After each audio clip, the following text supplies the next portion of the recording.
and stimulating talk. All right, ladies and gentlemen, here we go. 34 minutes after the hour of 9 o'clock. This is always an honor and a treat to get a chance to talk to this next gentleman. So last time I had him on, it took me 45 minutes to give him the proper introduction. So to save some time today, I'm going to give you some things he hasn't done. Never played quarterback for the Jets. Never went to the moon. Let's see. Never worked at a Waffle House, and never hosted a daytime cooking show on PBS. Everything else I think Bill O'Reilly has actually accomplished. His No Spin News is broadcast weeknights at 8 o'clock and 11 o'clock on First TV. Again, he's on Roku, Amazon Fire, Apple TV, many others. He hosts the O'Reilly Update, heard weekdays on more than 225 radio stations across the entire country and on the Pandora app. 16 number one ranked nonfiction books, and that's what we're here to talk about predominantly today. His latest one is out right now, and you can get it, Killing the Killers. Bill, good morning. How are you? Okay, Lee. You know, I didn't work at Waffle House, but I worked at Carvel. I'm close. Well, that is pretty close. So I must have been a treat to work at Carvel. Well, anyway. So let me ask you, we'll get to the book. So London subway bombing, 52, kills 52. That was July 7, 2005. November 13th, 2015, attacks on Paris, kills 130. June 12, 2016, Pulse nightclub, 49 injured. My point is, the back of the book, there are 7 pages of listed terror attacks, over 100 total instances of terror from 2016 through 2017. Some of these never made mainstream news. I just wanted you to comment on the volume of terror that has plagued this planet. A lot of folks don't realize it, but sometimes some of these attacks go unreported. Yeah, the reason I wrote Killing the Killers is because we are in a world now where there's a constant threat, and this has receded in America, the jihadist threat.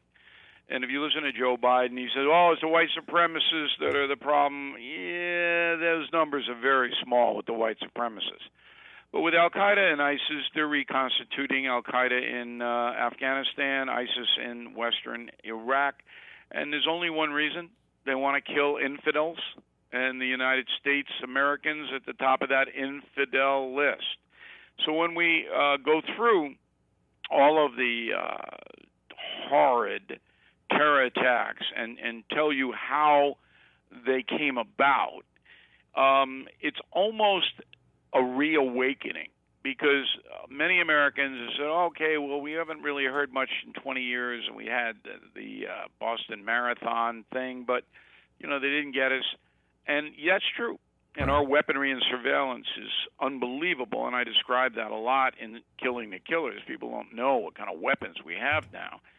But the threat is ongoing. It's constant. And with the open border, it makes it easier for terrorists to infiltrate into the United States, which certainly they have. So this is basically, a book where you need to know what the threat is and what's being done to protect you. So that's why in the first 5 days of Killing the Killers being in the marketplace, sold more than 100,000 copies, Lee. But people want this information.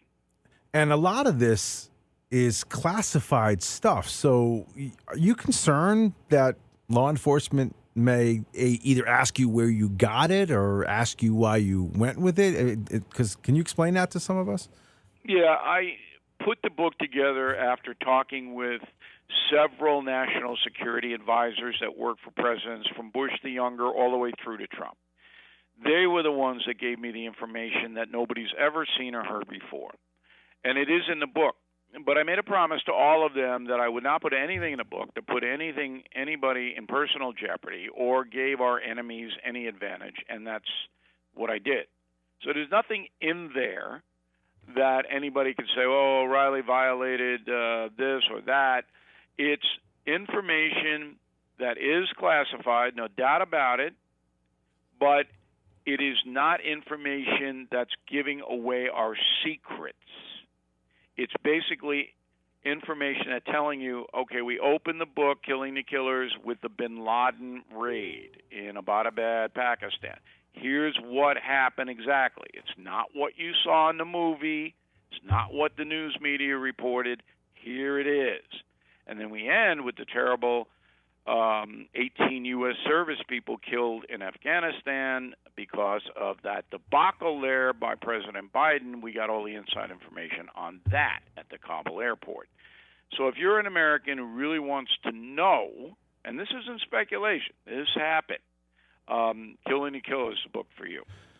Again, Killing the Killers is out now. You can get it all kinds of, all the normal places. Go check that out. We have Bill O'Reilly on. We appreciate that very, very much. So there have been many debates about Obama, sometimes aggressive, other times maybe placid approach to terrorism, and conversely, Trump's surprisingly restrained at times, I thought, and yet effective demeanor when it comes to all of this. What were some of the differences between both of those presidents when it came to terrorism? Well, Obama got embarrassed when he pulled all the U.S. troops out of Iraq. You remember that.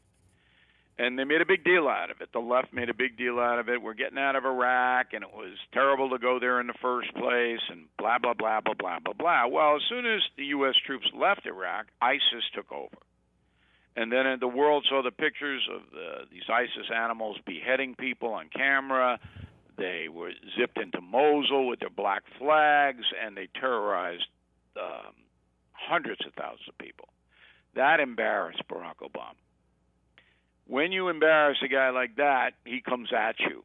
So in the last 2 years of his administration, Obama changed his posture and became very aggressive toward hunting down these terrorists. Now, Trump, he campaigned on, I'm going to destroy ISIS, which he largely did. He fulfilled that campaign promise. But the really interesting thing that Trump did was he invested $1.2 trillion into the U.S. military. Well, none of us know where that money went. It went into space weapons. And the Soleimani takedown, the assassination of the head of the Iranian National Guards, was done by a Hellfire missile launched from a drone in space. We take you through that, and you see how ferocious these weapons are. That was Trump. And that's how ISIS and Al-Qaeda got downgraded, because almost every day the United States takes out, assassinates some of these terror people. And no one knows it, right? Because there's no reporting on it, and it immediately goes into classified information. So that's what we were able to do. But it wouldn't be fair to say that Obama was soft at the end, because he wasn't. But Trump really upped it, and now it's diminishing again because Biden is, concentrating on Putin, and the Middle East, not so much. But Obama was soft in the beginning, right? In the beginning, He didn't understand the ferocity of ISIS. There's no doubt about it. And ISIS is so bad. And we tell the story of the 26-year-old Arizona humanitarian worker, Kayla Mueller, who is kidnapped by ISIS in Syria. And al-Baghdadi himself rapes her, orders her murder. We got cooperation from the Mueller family. I mean, when you read this, you'll cry. And we did get al-Baghdadi. Right. Through coerced interrogation, and all of that is in the book. So there's a lot going on in Killing the Killers. So, you mentioned, too, in the book that Trump, his top secret aggressive posture, took away about 95% of the caliphate's territory. But you had just mentioned they're rebuilding now, correct? They're where? They're rebuilding. I mean, this is... Yes, they are reconstituting in Afghanistan, up in the northeast part of that country. That's Al-Qaeda. And ISIS is back to a limited extent in Iraq. Right. We still have special forces in Iraq, and that makes it harder for ISIS to operate openly, but they're there, and they're in northern Syria. And there's only one reason they're there, Lee, because they want to kill infidels. Right. And who's at the top of the infidel list? Americans. That's the only reason they're in business. So people, you might not have heard about it, but you need to know that this is absolutely in play. If Trump got 4 more years, would he have broken the back of terrorism? Well, terrorism itself is never going to be extinguished. The ISIS people moved to Africa, where they're causing all kinds of trouble. And we have U.S. troops on the ground. Nobody knows that in Africa, but we take you to a firefight there in the book. But Trump did a good job. I mean, I don't think anybody would say the opposite of that. on the terror front. But it's just that these people, it's like whack-a-mole. You know, you get them, and then another cell pops up, and another cell pops up. So it's an ongoing war. The interesting thing is that the weapons that we have and the surveillance that we have makes it very hard for these terrorists overseas to operate. It's easier to operate if you're a terrorist if you get into the United States, because the CIA and NSA doesn't have authority here. But Lee, if you, after this interview, make a phone call to Pakistan, they're going to listen to that phone call. That's going to be picked up, especially if you go to Lahore and the other, hot spots for terror. You make a phone call from the United States over there, somebody's going to listen to it. Bill O'Reilly is with us. The book, Killing the Killers, The Secret War Against Terrorists. I was looking through this, and it's so well written. If you don't mind, page 159, this jumped out at me, the way you put this together.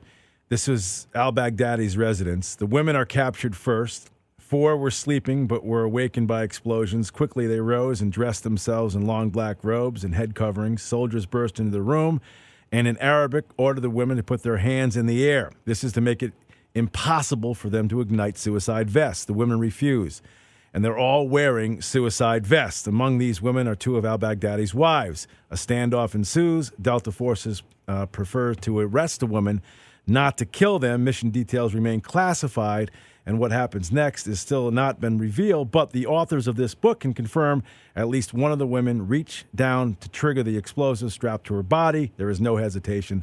All 4 are shot in the head and die instantly. Yep. It's amazing. I mean, you did a great job painting a picture. I mean, I know it's a factual book, but the way you put it together is fantastic. So, again, you said ISIS is beginning to gain ground, and you mentioned earlier in our conversation that people are coming across the border at record numbers. I mean, I think, like, I've been doing this for a long time, as you have. I mean, I can't imagine that there are not hundreds, if not thousands, of sleeper cells here in this country. I don't think it's that extensive, because you have to remember something. People, when they get here, the overseas jihadists, when they get here, the FBI has a pretty effective net. The problem is the ones that sneak across the border and they evade the Border Patrol and they get in. Okay, but then what are they going to do? So it's very difficult for these people to hide, because once they try to contact their overseas command and control, say in Pakistan or in Afghanistan or in Iraq, the surveillance picks that up and then gives it to the FBI. It's like the white supremacist thing. Biden jumps up and down every 2 minutes about white supremacist threat, white supremacist this, white supremacist that. The FBI knows who these people are. They know what they're doing. It's not hard to track this stuff because of electronic communications. Everybody uses a cell phone. So I don't think that we have a real problem in the sense of a mass 9/11 attack. What we do have is a potential for another Boston Marathon bombing, where 2 or 3 guys get together and blow up something. That is an ongoing concern. You know, in your books, there's always a protagonist in your books, and I'm looking through this one. Obviously, the special forces are your protagonists, but have you ever found? Because there's always this, I feel like it's a misconception at times that extremists are fighting for the religion and a version or vision of righteousness that we could never understand to be true. So have you ever found one of these men who are willing to strap bombs to themselves to be pious and not just dirty killers? When I was in Guantanamo Bay, I was there twice. And the first time was when a lot, I mean, there had to be 200-300 jihadists were there incarcerated. Now that number's down to like 20, 25. And when I was walking through the cells with the American soldiers who would give me the tour of Guantanamo, in each cell, all right, there's one jihadist, and they're allowed to have a prayer mat and stuff, religious stuff in there. It's like anything else. there are some fanatical Islamists in there, and they're down, to the prayer, and they're this and they're that, and U.S. forces actually give them an arrow in Guantanamo pointing to Mecca, so they point the right direction when they pray on the ground, if you can believe it. But there are others who are just psychopaths. Right. They don't care about Allah. Right. They're just in it because they're evil serial killers. That's what they like to do. They like to kill people. And so it's hard to generalize there, but it doesn't really matter to me. Both groups will blow up my family if they can. Right. Our special forces are spectacular, right? I mean, unbelievable. It's just incredible what they can do. And you mentioned the weaponry, which is, it'll boggle people's minds. They probably don't realize exactly what is out there. It's pretty incredible. But did you get a chance to talk to a lot of special forces people during this? We talked to a few, just to confirm, because what was told to me by the national security guys, we had to confirm that. Right. And that's the way we operate. I mean, we don't want anything in a book that's exaggerated or made up or whatever. Right. I trusted these national security guys. They were all the top of the line. You'd know their names. Right. Okay, but we confirmed what they said with people who were actually there in the various firefights and trackdowns and assassinations. And so I did talk to them. But the way they are trained, our special forces are trained, is just amazing. How they can get through it, number one. And then the discipline they bring. That's why we opened the book with the Bin Laden raid, because you see these SEALs and how, one helicopter crashes outside the compound. Right. Well, in another, military, that would have been the end of the operation. But these guys regroup, go in, do what they have to do, and then they all get out on the single helicopter that was operational. You'll just see the drama. You'll see the methodical way that our special forces operate, and it's very impressive. I love your description of the Malinois, the Belgian Malinois that went in the tunnel. I thought that was great. The way you put that. Listen, this is the most dangerous work on Earth they do. Yeah. And there's nobody on Earth close to our special forces. Agreed. The book, again, Bill O'Reilly's Killing the Killers. Again, you can get it everywhere, I assume, Bill, right? Yep, all everywhere. Right. It sold more than 100,000 copies in 5 days, so people are fine. And I hope you guys consider it. You'll like it. I got two more quick ones, if you don't mind, about other things. 2,000 Mules. You see it? No, but I know what it is. It's I know the True the Vote operation in Texas, so I know what it is. I mean, Dinesh D'Souza does a pretty good job laying out a lot of potential fraudulent votes from the ballot harvesting. I mean, look, it's interesting, but none of what Mr. D'Souza, who I do believe is a conscientious man, none of what he presents could be presented in a court of law because it's not specific enough. What he needed was to find someone in these cadres of let's commit fraud in the voting to admit it. Agreed. I agree with you on that. If he had found just one or two people who actually were mules. That's what they needed to nail it down. They did not have it. All right, not to talk Putin or not to talk Roe versus Wade. I want to ask you a different question before we run out of time. Can you please explain to me how it's not considered perverse, borderline child abuse, to have kindergartners, first graders, and second graders learn about, or what's the reasoning behind them learning about sexual orientation or sexual education in general at that age? The progressive left believes that America is a bad place. Okay? Mm-hmm. That's where you start on your question. That we are not a good country. And part of that is that our educational system does not encourage alternative lifestyles. So the progressive left is going to do everything they can to put material in front of 5-year-olds that would almost brainwash them to a certain point of view that the progressive left embraces. It's all about propaganda. That's what it's about. That's what the progressive left operates in. You see it every day in the mainstream corrupt corporate media. It's propaganda after propaganda after propaganda. Well, the easiest group to propagandize are children. And so that's what they're doing. Sad. Killing the Killers is the name of the book. The great Bill O'Reilly joining us. We've gotten a chance to talk to him a number of times in the past. We're lucky to have him. Bill, thank you. Good luck with the book. You don't need it, but thank you. All right, Lee. Thanks for having me in. I appreciate it, brother. We'll Bye. talk soon. All right. Great stuff. Bill O'Reilly. All right. We got to run top of the hour around the corner, but we'll take a quick break. I'll try to come back and reset the scene before we run out of time.